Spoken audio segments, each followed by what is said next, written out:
You should stop tuning in right now if you are looking for get-rich-quick products. Okay, it will not get you filthy rich. Jeff Yeo, co-founder of Big Tiny Group. Big Tiny has turned tiny homes into a movement, showing that sustainable living can be both comfortable and stylish. In 2018, they won the Emerging Enterprise Asia Award for being the most promising startup, and they were on the same stage together with Carousel, Mighty Jacks, XM Studios, and FOMO Pay. I'm on a mission to make every city dweller stay in a tiny house of ours while minimizing the impact of tourism on the environment and still being able to profit from it as well. And how many tiny homes you have in total right now? Probably 400-500 all over the world. It's about encouraging city dwellers to reconnect with nature, ensuring that our guests have an experiential accommodation space in all the nice scenic areas that we have. I think I'm your average, very normal, low profile, void deck soccer kicking kid. I always believe in doing something that is beneficial to all parties whenever possible,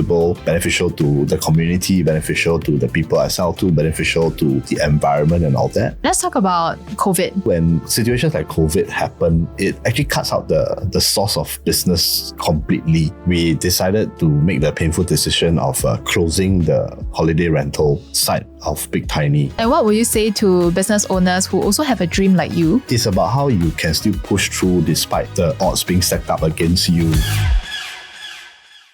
Welcome back to part 3. Now we'll be talking about and asking questions about Big Tiny's origins, right? How it started, what are some pitfalls they went through, what are some challenges they went through, and how it became the Big Tiny it is today.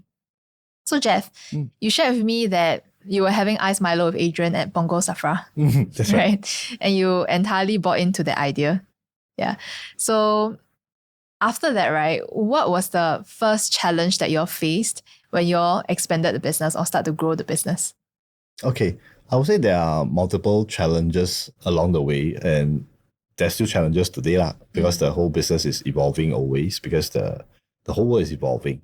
But right at the start, I guess the initial challenges were about, creating awareness about tiny houses, because it's not something that is very prevalent in the Asian context, much less the Singaporean context as well.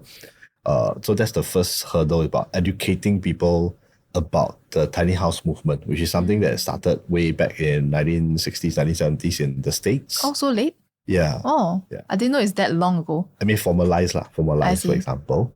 Then the other thing would be about our business concept, because our business concept is something that's relatively new as well, because what we did was mishmash a few different business models into one with multiple stakeholders.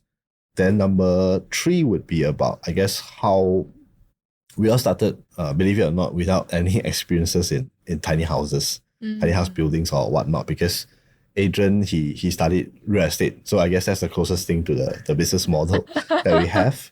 Right. Dave has a master's in environmental engineering, whereas I studied marketing in NUS. So I would say good thing, because we all specialize in different fields. We were able to complement each other's skill sets. But that was actually us back when we started Big Tiny, where we didn't have a lot of exposure to actually building a tiny house itself and all that. So it was about learning about it, figuring it out as we go along. Yeah. Would you all have said that you guys were overly ambitious when you started Big Tiny, because you don't even have an experience building a tiny house, right? So what was the thought process behind that? I guess every entrepreneur would be someone who is overly ambitious, because if you're not overly ambitious, then you're probably someone who is happy and content with the working life, corporate life, for example. But what we saw back then was, number one, how, for example, Adrian, he found the scenery very relaxing in Australia when he's on a family trip with his kids and his wife and everything, and he found how that actually relaxes him a lot. Then for myself, because I also have 3 kids, I like the farm stay concept in Australia, because the kids would know, for example, a cow looks like that and not a piece of patty between 2 burgers, for example. They can feed the cow, they can milk the cow and all that. But my gripe was actually how you would be staying in the farmer's main house. So issue of privacy, and like Singaporeans, we are more nocturnal than Westerners. Yeah. So it'd be weird, like 11 o'clock, yeah, in somebody else's house and you're walking around. Yeah. Yeah. So the idea I thought really clicked with me because if we place a tiny house on the farm itself, you have your own privacy, yet you have the same level of access to the farming activities that you are so accustomed to in terms of the farm stay kind of concept. Yeah. So I thought that was something that really appealed to me a lot. And we felt that this could work by actually encouraging city dwellers from around the world to reconnect with nature. And it's always about how the business eases or lowers the barrier of entry to people, because what we're trying to encourage is the reconnection of nature. But in Singapore, of course, if you talk to somebody about reconnecting with nature, the first few thoughts that comes to mind would always be about how you won't be having a good night's rest, you won't be able to shower properly, you won't be able to eat properly. Kind of concept would put people off reconnecting with nature. Hence, for our tiny houses, we made sure that it had all the creature comforts that we're accustomed to, like aircon, queen-size bed, fully equipped kitchen, toilet with hot water shower. So it actually enables people to retreat back to the comforts of our tiny house if at any time they feel that the weather is too hot outside or there are too many mosquitoes or whatnot. So it lowers the barrier of entry. They have the safety net knowing that, if any time it's too hot, I can always go back to my tiny house. Yeah. So we saw a lot of potential in that. And that's why I say that it's not really like overly ambitious, but we knew this is something that had legs as well. And also because when we ran the Angel family round, basically the people back up their words with money, because when you decide to start something new, your friends and family will be naturally supportive, right? They'll be like, oh, Jeff, this is amazing. But only when they put real money behind their words, you know that it is something that has potential. So that was the point in time when, we decided to go full steam ahead and really push forward with this business model. Right. Yeah. Let's talk about the startup phase, right? So I believe that, when you guys were at Safra, there was a vision that was kind of in your heads, right? And of course, Big Tiny actualized to how it is today, right? So was there a difference in the vision that you had back then versus now? I think it's quite similar in the sense. So that's something that we are very proud of as well, because I think it has not really changed throughout the years, like past 7 years that we've been running the business. And I guess the things that change, I guess, is more operational wise, minor fine tunes here and there to make it relevant to the market now.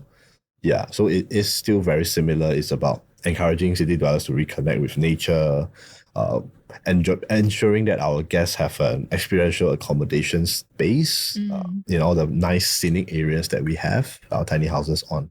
Yeah. And you mentioned that when you did the Angel pitch round, right? A lot of your friends and family support the idea before you went full steam ahead.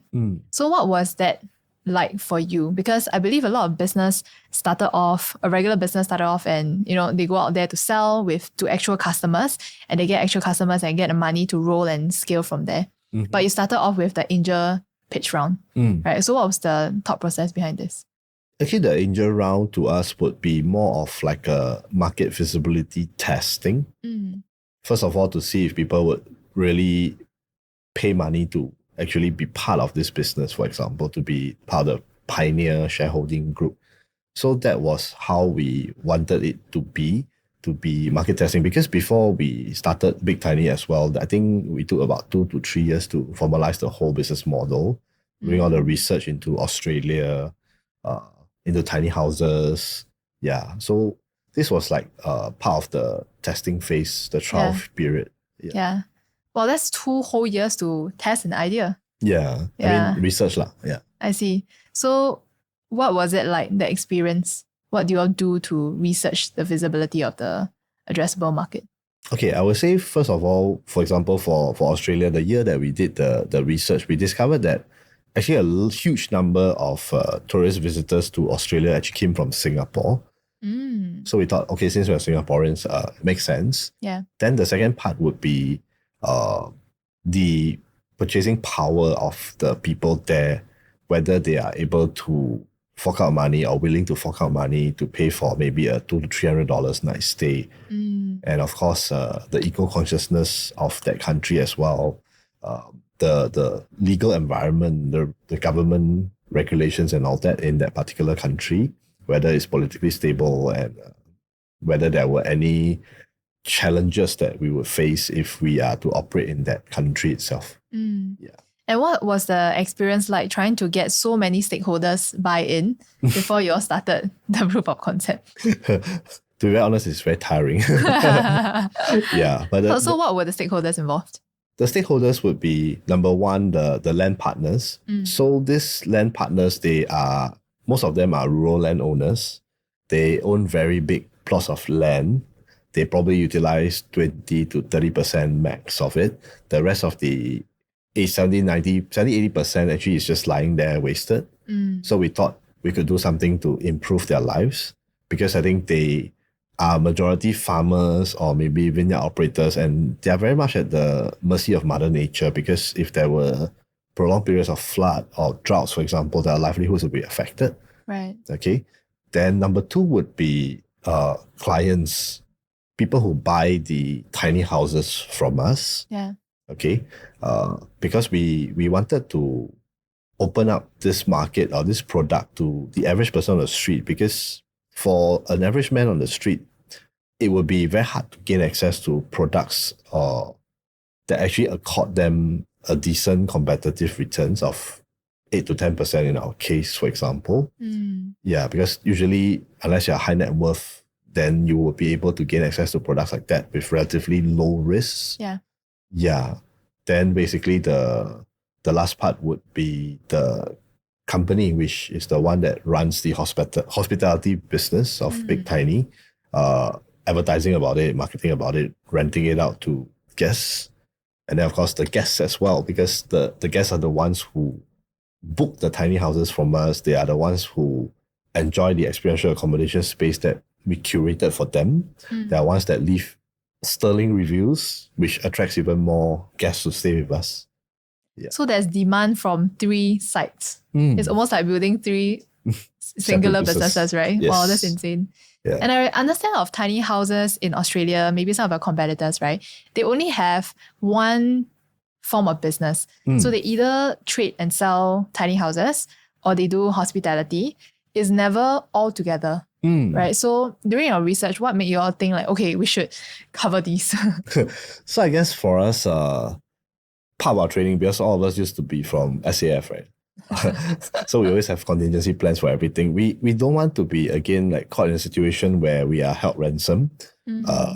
Like if you are a hospitality operator, for example, you would have no building capabilities. You will have no knowledge about how to build a tiny house, for example. So in a certain way, you are being held ransom by tiny house builders. So we experienced that during COVID, where the price of the raw materials shot up by 60 to 70%. Shipping went up by 50, but okay, shipping, unless you own a shipping company, then that's a different thing. That's more different things to scale. Yeah. But basically, if during COVID, the price of a tiny house went up by even 50%, that operator would have no choice if they want to scale up, but to pay the inflated 50%, not inflated, but the higher price to acquire the tiny house. Yeah, so we wouldn't want to be caught in that situation. So what we wanted to do was actually create a whole ecosystem around it, where we design our own tiny houses, we manufacture our own tiny houses and all that. So to minimize the impact on our business because of market conditions. So if I understand correctly, you own the downstream all the way to the upstream, from the formation of a tiny house down to material acquisition and then forming it and then planting it in the land. And then you work with the land partners to have some sort of deal. And then you do the hospitality to rent it out yourself and curate the demand. And then, of course, the client side is the investment product that you'll benefit from it as well. Wow. So it's your conservative nature that led to this entire ecosystem being built up altogether. Yeah. And I guess it's also the simple business model behind it that is easily understood by all. So it's about really boiling it down to its simplest form. Because that's also something that I hold dearly on, which is to make it as easy as possible so that the average layman actually understands what is going on behind the scenes. Yeah. Yeah. I mean, we were talking about black box investing earlier. So if I would say this business model, it's literally very transparent, crystal clear. Yeah, it's very transparent. I mean, the tiny houses that our clients buy from us, they are also eventually listed up on public platforms like Airbnb, Booking.com and all that, which we have no way of controlling now. Maybe if we are big enough, we can acquire those companies, but no, that's another story for another day. But it's something that is highly transparent where even if you are not registered on Airbnb, for example, you can go to the platform, you can find your tiny house listed on the platform. So there's no way we can manipulate it. So the whole essence is making it so transparent that there's no way to scam people. Yeah. I love that. Yeah. So what was it like? I heard some interesting stories when you all started and you were negotiating with some land partners. Do you have some interesting stories to share with us? Yeah, so I think in the early days when Adrian and Dave were out sourcing for land partners, it was really leg work.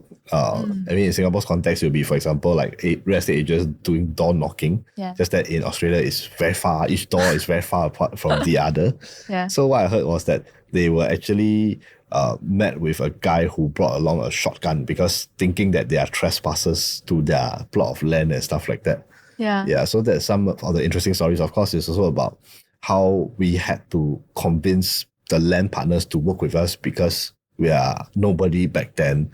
So it was only basically a business model that we had, a pitch deck, a presentation deck that we were sharing, the vision that we wanted to help these people, or rather requiring them their help to help us expand as well.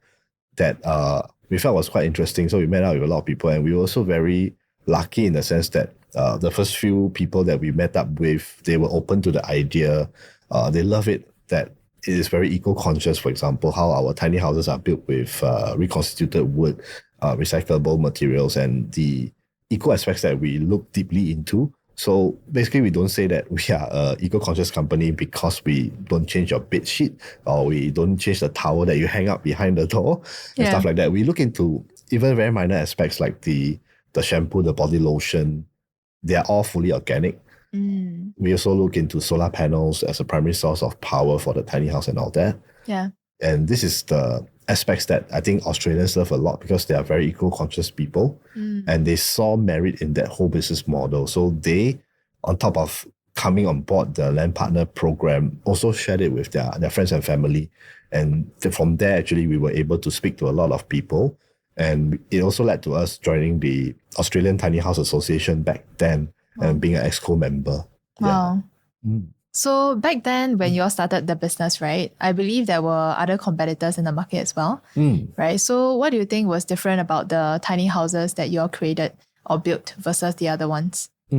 So there are many, I guess, tiny house operators in Australia. Of course, I put it out there that we are the biggest in Australia still. Our number two will probably be a far cry behind. But different operators offer different experiences. So some would be offering off-grid experiences where the tiny house doesn't have aircon, for example, or doesn't have power. There are also others that are more luxurious than ours, like way up there. So ours would be, I would say, something above the medium to average kind of experience in terms of the luxury level or the amenities that we provide. Yes. Let's talk about the hospitality side, right? Because that is another monster industry altogether. Right? What were some of your considerations when you went into the rental of tiny homes? I guess for the rental of tiny homes, what we did was we adopted a dynamic pricing strategy. So I would say as a rough guide, our tiny houses rent out for about $200 per night.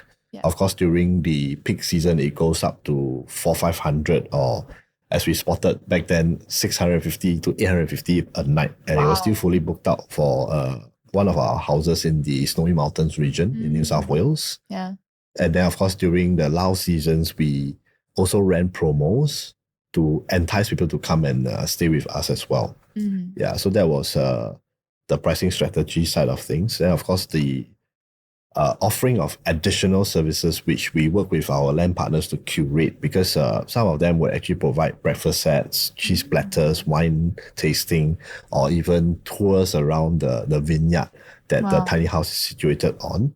So add-on services that we can provide to better enhance the guest experiences for them, because what we are after is providing a very authentic experience, because they may be interstate travelers where they come from another state, so they may not have experienced what it's like to be in this state. Yep. And of course, the curated location where definitely there's amazing scenery all around.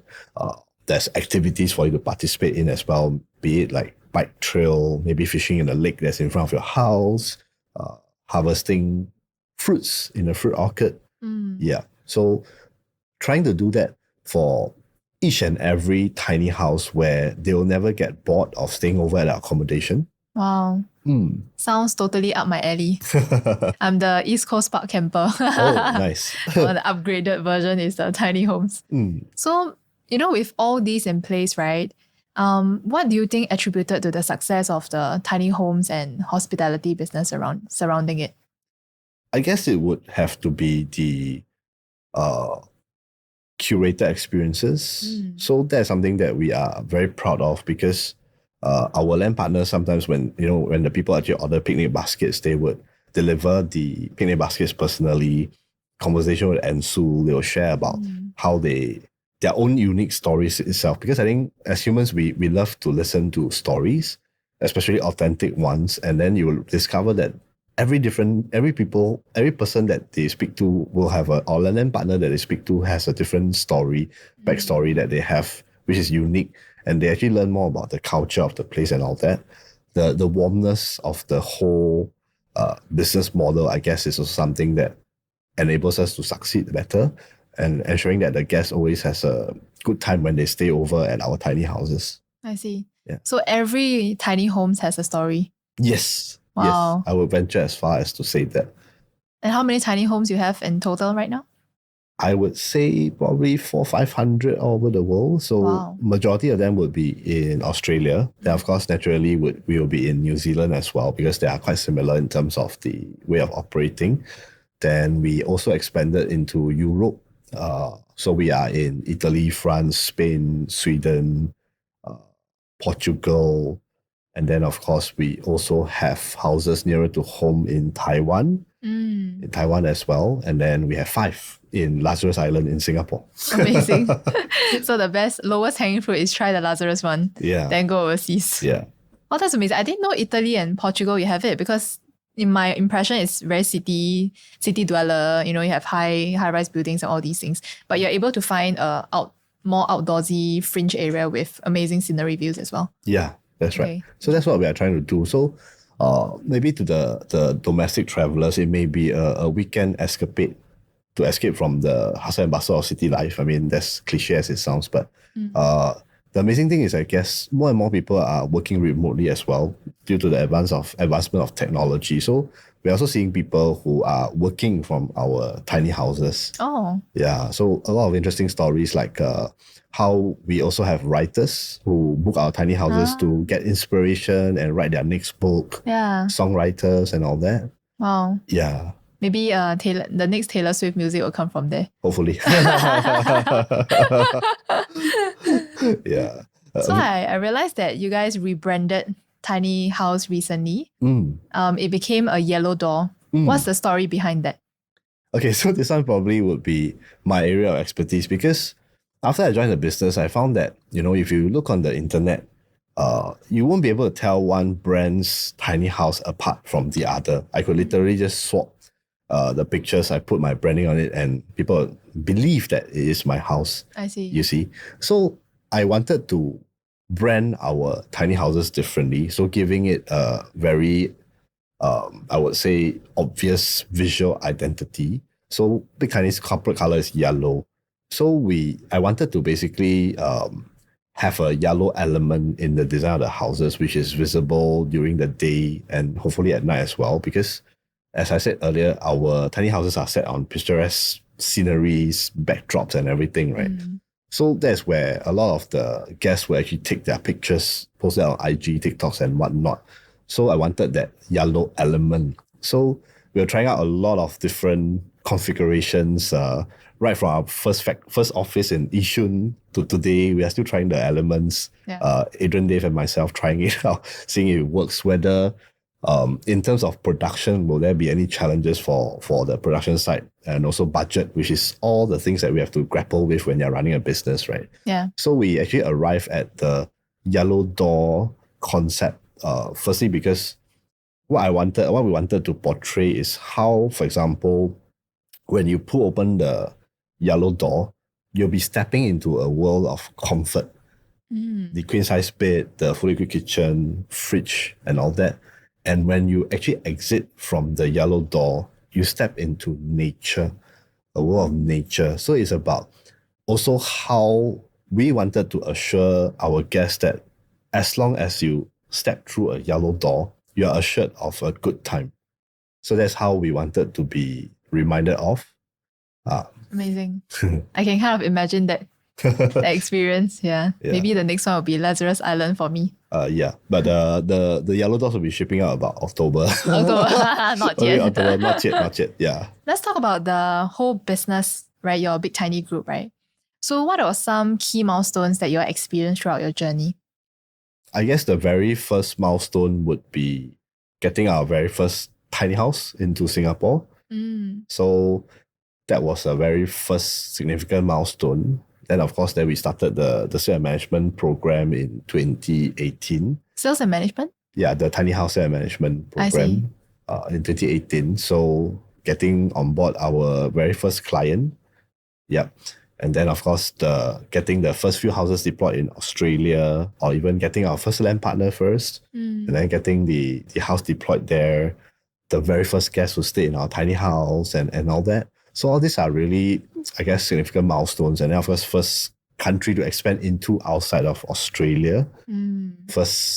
Second sales office, not in Singapore, but in KL. Right. And then now we have one more in Taiwan as well. Yeah. So a lot of very interesting milestones that we hold dear to our heart. So here's a little trivia fact for you if you don't know. The very first tiny house that we started the business with is actually the one that is in Lazarus Island now, with the room number 2017, which signifies the year Big Tiny started. Wow, 2017. 2017. So that was the exact house, but because we have our own factories in Johor and all that, we were able to refurb it because that house would be now 7+ years. So we wanted to give it an interior refresh, to keep it relevant. Yeah. So how challenging was it to bring a tiny house into Lazarus? What breakthroughs you had to have? So that will be the very first time that we sailed our tiny houses across the ocean. Wow. Yeah. So from KL Tuas, Tuas. From Tuas. Okay. Yeah. So those the 4 tiny houses there plus the 2017. The 4 tiny houses there are slightly larger than our normal ones. They are much bigger in terms of the footprint than our normal ones. Then basically we had to tow the tiny houses onto the dredging platform. Yeah. All 5 of them, sail them across. Of course, then the team will have to study the tide tables as well, because if it's too low tide, you can't come in or you can't go back out.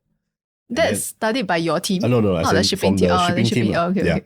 Then after that, when you reach there, you realize that the runway is not very long, the routes. Yeah. So they have to make a lot of turns as well. And then when you're unloading the tiny houses, there's always a dip. So to make sure that it's not damaged as they go across the ramp up. Yeah. And then finally, when you reach the place where you're supposed to put the tiny house, it is actually hoisted up by a crane and then dropped in its final location. So a lot of firsts for that Lazarus Island project. Right. Was it hard to get a piece of land there for?